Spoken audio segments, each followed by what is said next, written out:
egachim ginekologda menga aytadi, kenayi sizda o'sha jenskiy kasalga moyillik bor, sizda mioma bo'lishi mumkin, tekshirtirib turing bir yilda bir marta deydi-da. Sababini so'rasam, aytadi, siz ko'p depressiyada yurasiz, akam bilan ko'p urushasiz deydi-da. Otam ham bizni tashlab ketganda yoshligimizda.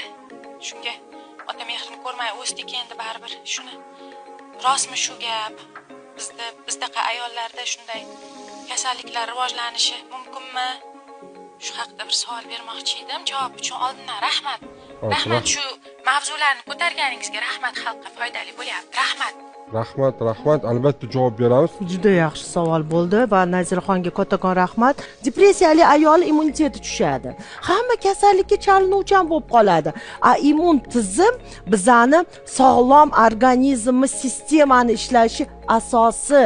Demak, depressiyaga tushish yoki jizzaki bo'lish, yig'loqi bo'lish, doim muammoni kuchaytirish ayolga o'ziga qiyin bo'ladi. Kelgusida o'sha qizimiz aytganlaridek xastaliklar paydo bo'ladi. Nafaqat mioma, kistomalar, mana sizlar bu mavzuni nafaqat bachadon haqida, tuxumdonlar haqida, hayz buziladi, o'tib ketishni boshlaydi, ayol semirib ketadi. Chunki normal holatda gormon ishlamayapti.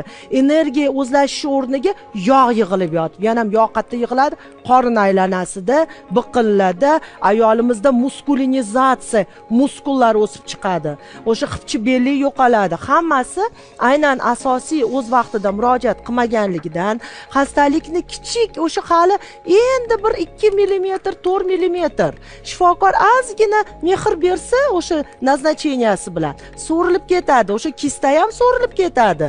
Har doim kista ham, mioma ham yugurib borib jarrohiy stolga yotishmas, operatsiya emas.